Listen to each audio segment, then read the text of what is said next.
What's going on, guys? It's TheDuckChris, and I'm back with another Ramble. I'm going to be talking about my thoughts and review of Next after 1 week of playing. In the background, we're going to be getting some KC and looking for some ceremonial pieces from these warriors using this harm method. Pretty funny to look at, but feel free to just listen as always. So yeah, it's been a week and a little bit at Next, and I thought it was a good time to make this Ramble, talk about my thoughts, talk about what's been going on in the community as well as just in my own experiences. I've been having a lot of fun. Next has been awesome. I like a lot of things about the boss. Day one especially was like a ton of fun, a very unique experience. Seeing just a ton of people in there. The boss dies super fast. You see a ton of drops. Obviously not going to get most of them yourself, but just learning things along the way and having a good time. I think the boss itself is really fun. It's easy to play a lot of hours because it's not like super intensive like Nightmare where you missed one flick, you're gonna die. It's more balanced, it's more about the supplies, and it's easy to just keep grinding it and keep going and having a good time. And I really like that. I love seeing drops on the ground, classic RuneScape. Look for the drop, and especially after the update where they put it back on the actual tile where the boss drops, like that's very cool because you can just look there, it's coming, and see whether you got a normal drop or see whether you got something nice. Maybe with a loot beam on if you're using that plugin too. I have, and it definitely adds to the experience. Overall, the gameplay design of Nex I like a lot. I really enjoy the loop of getting enough kills to get the essence to come right back in using the altar. I think it rewards the Outlast meta like other God Wars bosses, but it doesn't feel like you're ending your trip entirely when you have to teleport out and go to the bank, which is nice because it's one of those frustrating things when you finish a God Wars boss like the other God Wars. Is that once you finish a trip, you're like, now I have to go all the way back to the bank and get KC and teleport back in, and it just takes a long time, whereas this, it's very fast-paced, you're back to the fight extremely quickly, but it still does give you that incentive to go for more kills per trip. I really like that. I think that's great design. The mechanics are very logical. The cough is obvious and very easy to avoid. Plus, we very quickly figured out how to trigger who gets the cough, which is great. The no escape mechanic is easy to dodge, especially with the voice commands. Like, you don't even have to see it if you're using that plugin, which you definitely should be. Next Nostalgia on the plugin hub if you're not. But it's very easy to avoid if you stand in the right spots. You cannot pretty much never get hit by it. I like how breaking the prison on the ice phase doesn't take any ticks. That's really good. Means you can play with it and use some fun-looking weapons instead of just using, the ham joint or the mace or whatever is the fastest crush weapon you can find. I like that a lot. What else? The fact that you can use the altar during the kill if you find a spot where she gets off you. Is really nice because you can do things like double spec the blood phase to get it down faster. You can conserve your supplies if you know the altar is coming up. Of course, you can also sync that up with your team so that you're all conserving supplies and all using specs together. It's really cool. Or in future kills when we're got our max DPS, you could probably use half of the team using the altar on one kill and then half the team using it on the other kill, so that you always have half the team using the altar and keeping your DPS up that way. Very cool, very logical mechanic, and I like how they brought the altar concept over from the other God Wars bosses but improved it a bit for this iteration. I like the fact that you have to use brews here. The amount of inflation with brew supply we've had over the past few years has been insane in terms of how many brews are coming into the game and how few we're using. TOB chambers being the premier content both give you brews. Corp has gotten easier and easier, so we're just using fish these days if we're even using anything at all. since we have spec alts, and of course Iron Man can spec it down to the point where they don't use supplies, except for like games necklaces, I guess, and a couple anglers if you're hardcore. So we just, brews used to be 7k, 8k, more, and now they're, less than 4k, at least before this update. And so, the fact that they've cut in half in value shows that there's definitely space for a boss that uses brews more than the other ones currently in the game. I like the contrast between this boss and other bosses in terms of other bosses being designed for max DPS and switching to maintain that DPS, as well as like prayer switching and other kind of activities, where Nightmare is not really about that. Obviously you want to maximize your DPS overall, your kills per hour, but there's a lot of damage being taken. You have to eat, you have to learn how to survive the attacks and maintain your supplies over time so that you get the most kills per hour versus just the most kills per second. I think that makes it unique, and it's an adjustment that some people have to make because they're not used to that. And if you try to treat it like another boss where you just go for max DPS, then you're definitely going to run out of supplies quicker. But I like it. It's unique. It makes it different, and preparing for it also will be very different. One thing that is come out just in the past 24 is the melee meta that Mod Arcane has alluded to, and that other people have kind of figured out, with the Rapier and Torva and even Blood Fury being quite good for some of the phases besides Shadow Phase. And I guess I'll leave my thoughts on that specifically. I think it's helpful to have a boss that's actually weak to stab, since as many people have gone over in the past, like, the only thing weak to stab in the game that you actually stab is Vossa Crystals, and they have like negative 40 defense, so really you can just stab them with the mace. And this kind of makes the Rapier dead content, and combined with hard mode Tog coming out, inflating like the amount of uniques that are coming into the game from TOB, like the Rapier has kind of become a pointless weapon, because you either use the blade or the mace for Slayer.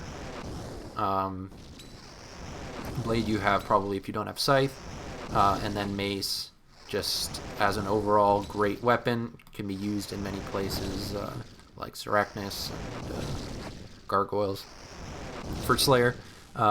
Just being probably the best overall just one-handed melee weapon.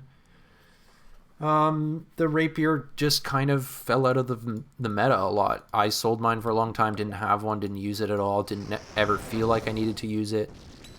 So it's good to have a boss that's weak to stab, and of course it's good to boost the price of Torva as one of the... Oh, Vale's just got the pet. As one of the drops from this boss, and also, a perm best in slot. Always going to be nice to have uses for that in the short term as well as the long term, to keep the price up. That being said, I also like how it adds a layer of complexity and balance overall, where you can try to, again, it's another layer on that level of you're balancing your DPS with your survivability. Is it worth it to take a melee switch? It's a lot of inventory spaces. Obviously the defense is good if you have Torva, but if you don't have Torva, you only have Bandos, maybe it's less worth it. So it is nice to have another layer of complexity to, just to play with and to play around and to make our setups more interesting. Although on the downside, it does kind of make the crossbow a bit dead, since with T-bow so good, and if melee is also good, no one's going to be buying a crossbow just for the range phase of Nex specifically, unless it's worth like the same as what an ACB is worth, basically, which means that the Nihilhorn isn't worth shit. So I see the crossbow, like in this case, topping out at maybe like 100 mil, which is kind of shit for how rare it is, but maybe that's their intention. Maybe they wanted the crossbow to be more niche, more of a PKing weapon, more of a, you use it in interesting places when you find out that the spec is useful kind of weapon, versus what it has been for me and my team in the past week, which is our main DPS weapon, best in slot, and we use it on every phase, and it's been really good for us with the Ellie. So I guess that's something to consider, just like what is the overall intention of these weapons. And I guess I'll take that into the drops discussion, because if we look at the drops of crossbow, the drop rates, which have now been officially revealed just now, but also we kind of had a good idea based on the wiki. The crossbow being the same rate as any Torva piece, not any being the combined, but any specific, means kind of that, they weren't intending the crossbow to be the be-all, end-all rarest drop, the best drop from here. In fact, it's only about equal to the Torva pieces, so in terms of getting full Torva, that is ultimately going to be the main goal, and the crossbow is just kind of something to get along the way. That's what's suggested by the rates, and this newest change or revelation where they showed that melee is good kind of fits with that, where they say, yeah, if you have the crossbow, it's good, but that doesn't mean, it's the best for every phase. In fact, having a full balanced setup with Torva is going to be the best for every phase, and then having a range switch for some phases is good. And that's, that's okay, I guess, but depends on your opinion. And then the only other major drawback from that approach I've seen is that with the twisted bow being at least quite good, not best, and many people already having a twisted bow, they would just use that for whatever range phases that you have to do instead of using the crossbow. And since there's only, one or two phases where you want to use range, it's not worth buying the crossbow, which makes it a bit dead, which is a bit of a shame in my opinion. The other drops, the hilt being the rarest, is fine because it's not that useful for PVM at least. It's quite good for PvP. I've seen some fun stuff recently, although I think the more people get used to what it does, it will be easier to avoid, kind of like the volatile nightmare staff, where, once you see someone's using a volatile, you just get ready to eat quickly because there's a delay, and you also, get ready with that prey mage, or you just don't fight them if you're able to teleport out because you know that, they might just be ragging you and using the spec and that kind of thing. But I think the Godsword is good for now, and I think it being the rarest is fine because it will help it hold some value at least. And also, it's kind of fitting with the rest of God Wars bosses, where the hilt has always been the rarest drop. That's cool. Overall, with the Torva, getting all of the Torva and getting all of the drops, we kind of have worked that out. It's 5.3 hours for split in 6-mans, assuming 10 kills per hour, which is what we've been getting, which could go up, of course, if the melee setup does turn out to be more kills per hour. But yeah, 5.3-ish hours for a drop currently, 32 hours for a personal drop, and about 400 hours to finish. This is just kind of back of the napkin math, but it shouldn't be too far off. And that's, I think, definitely generous. It's more than any solo boss, but it's still below the raids, it's below TOB, and it's far below Coorp, Chambers, or Nightmare. If you haven't seen my video on how many hours it takes to finish all the items from each boss, not pets, because pets are always extraneous, it's pretty generous, I think, for brand new, best in slot, non-degradable melee armor. And, it's 400 hours to finish everything. That's with the Godsword. It's slightly less, to finish just Torva, because Torva, the Godsword is the rarest item. It's 1 in 12 on the drop rate, and the Torva is only 2 in 12 per piece. So, maybe 300 hours max to finish new best in slot melee armor, like that's pretty good. I think that people should not be complaining about that. And considering also that you only use 2 to 4 brews per kill, like with the amount of brews we've had so far, like that is really not that bad. Regular drops I think are also good. They feed back well into the boss kills with the supply drops, sharp prayer pots, and also the brew restores. You also get rubies for ruby bolts. You get some supplies, as I said, and then you get some GP with the rune ore, and some runes as well, which can be useful for various things, whether you're death charging or thralls, or even the air runes for something like this, which I'm doing right now. So I think overall the drops are pretty good. I like the drop table a lot. I think it's more generous than people are realizing, even with the nerf. Before the nerf, it was kind of crazy in terms of how fast you got the drops.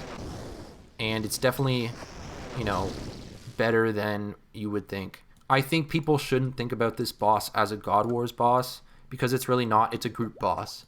And group bosses are always going to take longer to finish. Group bosses are always going to be rarer to see a drop in your name because you're doing it with a group, but it's balanced around the splits. It's balanced around the team getting a drop. And 6 hours, you know, 5.3 hours-ish for a team to get a drop, that's not that bad at all. Obviously, raids are faster, but not by that much. With TOB being the best at, you know, maybe 2 to 3 raids per hour and a 1 in 9 deathless. That's, you know, 3 to 4 hours per drop, and this is only 6. So it's really not that far off the other group content. It's way better than Corp and Nightmare, and, you know, once you are trying to finish that, again, we've touched on the total hours is not that bad. So I think the drops are good. The future of Nex is going to be interesting. I think that while we've discovered a lot in the past week, and people have complained a lot, it's going to be really interesting to see kind of the far future, like where does this fit in the game, you know, in a way that we may not know, because, for example, you look at Gauntlet being released long ago as, you know, just an endgame PVM challenge, now kind of fits into the game as something that people would do at middle levels when they don't have a lot of gear, to learn mechanics, to get money. It's a lot of good raw GP. For irons, it's good raw GP and gems and arrows, and of course you get the bow and armor. So it's like one of those scenarios at Nex where we have to think about how it would fit in the overall progression of your account. For mains, it's going to be great money if you have a team. We can always assume that with the generous drop rates and the items all being useful, at least somewhat useful, there's going to be a constant demand for Torva, and we'll see about the crossbow, I guess. So it's going to be good money if you have a team. It's going to be the best boss for clan and like big group masses, because there's still some mechanics to make it interesting, but you have generous drop rates, unlike Nightmare masses, which basically you're not going to get anything ever. If you do 1 hour of Nex masses, you probably should see, you know, well, let me think about that. If it's 1 in, yeah, what did they say? 1 in 53?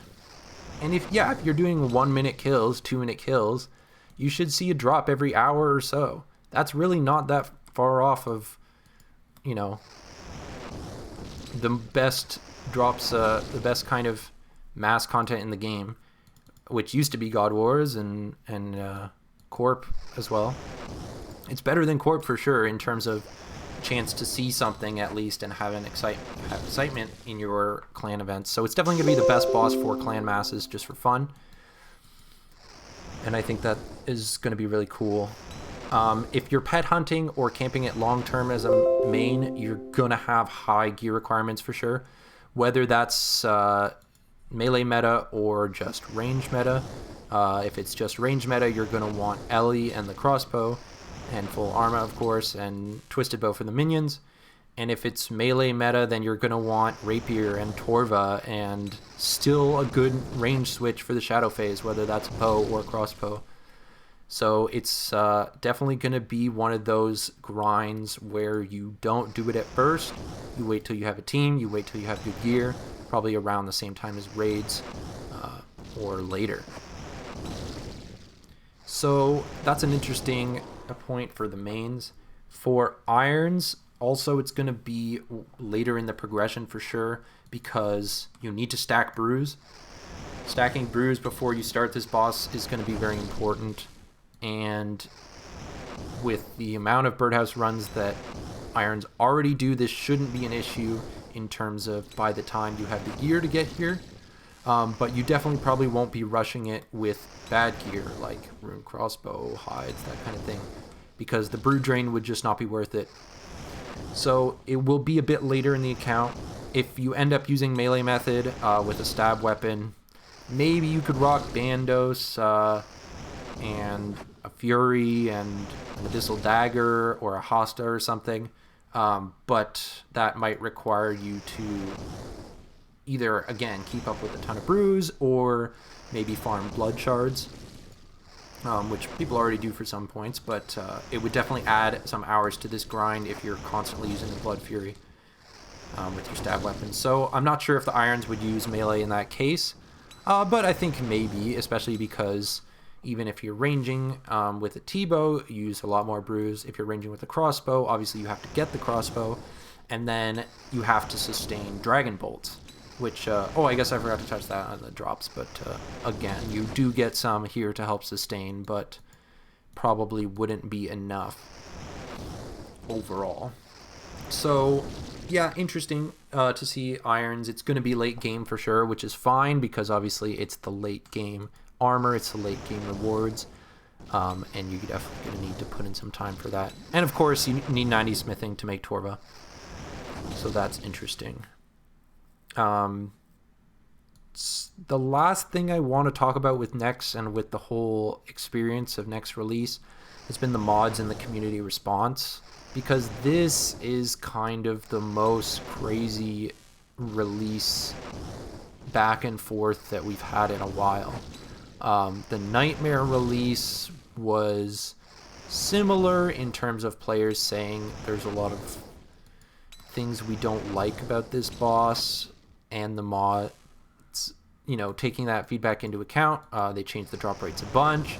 They adjusted some of the mechanics, like the dash was made one tick more lenient, and ultimately led to, you know, Fasani's Nightmare coming out, where they adjusted a lot of the mechanics and made it easier and better drop rates and that sort of thing. But overall, this has been quite a unique experience in terms of mods and community response. It really revealed kind of how much we've become reliant on using the highest DPS at every boss and knowing the highest DPS at every boss and being able to calculate that. And if people don't know that, they, you know, are just, they're not willing to go and try any weapon, because they, you know, they just think like, what's the point of going and wasting supplies if I don't have the best in slot DPS? I'm just wasting time. And that's pretty crazy, because I think what the mods wanted and what I've been enjoying seeing is people just using whatever setup they felt like using.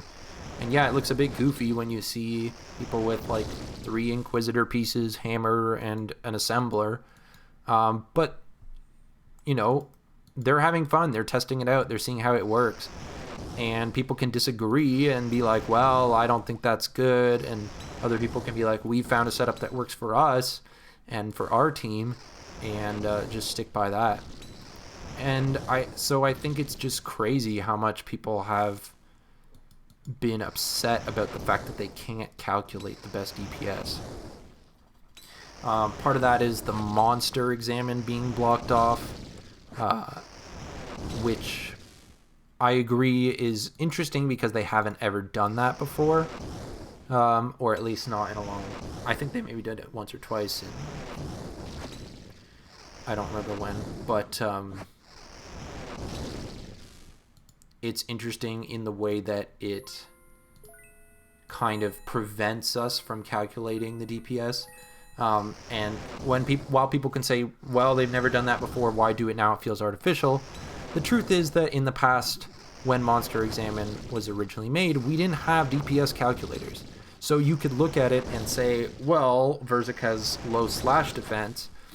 Maybe it would be worth trying out Whip over the T-Bow, for example, on TOB release. But, if we didn't have the calculator at that time, you wouldn't be sure. You would be like, you think, let's try it out, but you wouldn't be sure. And I think that that's kind of similar to where we are now. We can't see the stats, but we still have a good inkling of how to test stuff. We can try it out. We can see. You can compare kill times because we do have the timers. You can compare length of trips because everyone knows how to count their kills because you have kill counts. So it's very easy to compare and say, well, I got this many kills per hour. I got this many,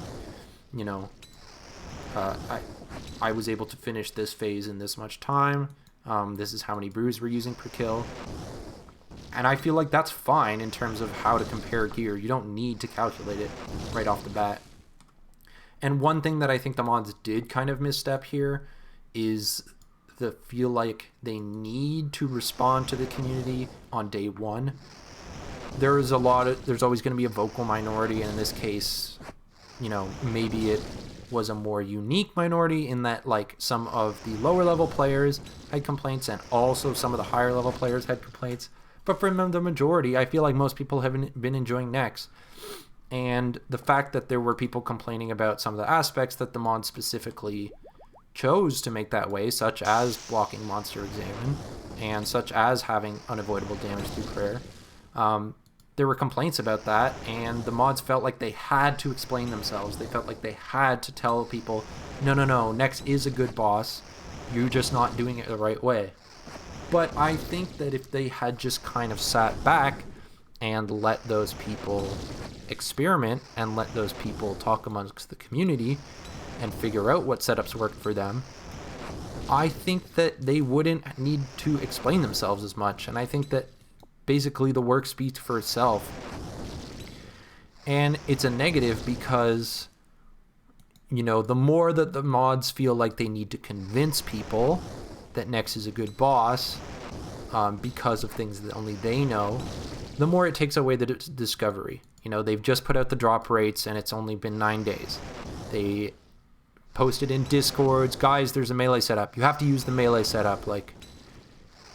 Guys, you shouldn't just be using the range setup. Guys, the T-Bow is not the best. You have to use the crossbow. And these are all fine, for people to figure out themselves. But when the mods just give you that information, it doesn't really make any difference between that and giving you Monster Examine, where you just calculate it yourself. So I think that they should have just let us figure it out, no matter how long it takes. It's been a long time before people figured out just how good that the staff was at Gauntlet with the non-scaling damage at lower levels, and then developed a low-level Gauntlet meta from that. And the mods never really, as far as I know, didn't come out on week of release and go, look guys, look, the staff, it doesn't scale with your level. If you're low level, use the staff. They didn't say that. And I know there were changes to the staff partway through the Gauntlet's lifespan, but still, it's one of those things where it was developed by the players instead of developed by the mods, and I think that is the more healthier way to go.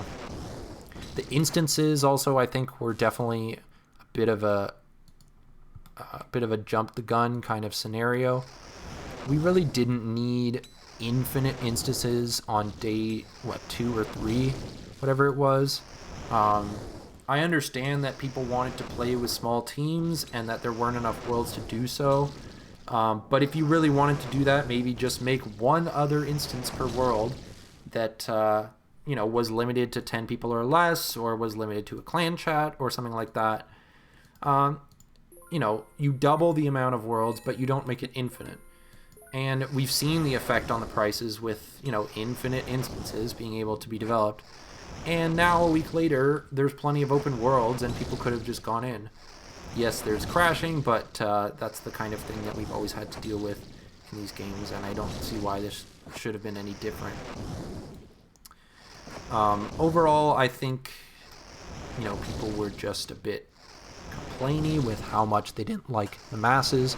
The people who didn't like them, obviously, as I said, I enjoyed them, and I think many other people did too. And the mods were just really quick to respond to that and be like, well, here you go, infinite instances. And they said, oh, well, we'll kick up the item deletion rate to help with the prices. That obviously didn't happen, or it wasn't significant enough, because the prices completely crashed as soon as they put in the instances.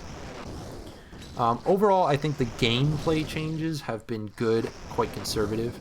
The drop rates becoming slightly more rare after the first few days obviously helps with the prices, but also even, you know, small teams like my team, we had been getting a lot of drops, and while that's great, we were thinking, yeah, you know, it wouldn't be bad if it was slightly more rare, especially with the ceremonial legs, especially with the fact that you were already getting you know, over like 50 kills per hour. If the drop rate's 1 in 43 in a mass, like, you're always going to see a drop in an hour, basically. And so now it's just slightly rarer, and still, you know, as we said with the hours, it's a very reasonable amount of hours to see a split and also to complete. So that's about it. I think it's a very interesting boss. I think it has a great place in the game, and I think it's going to be very healthy for the future of gear progression and the future of PVM development. And it's very unique and it's very fun. And that's basically it. If you guys agree or disagree, let me know what you think. You can tweet at me. You can leave a comment here. You can follow me on Twitter. I have it in the description. I'm also going to be uploading another video soon. Please subscribe, just for my own ego's sake. That would be great. But the next video is going to be, or not, maybe not the next, but one of the videos that's coming up is going to be a day one montage of all the fun little drops we got on day one, and drops we saw and all the fun we had. Just a quick one, because I only have a few clips, but it should be nice. If I can finally figure out how to fucking edit.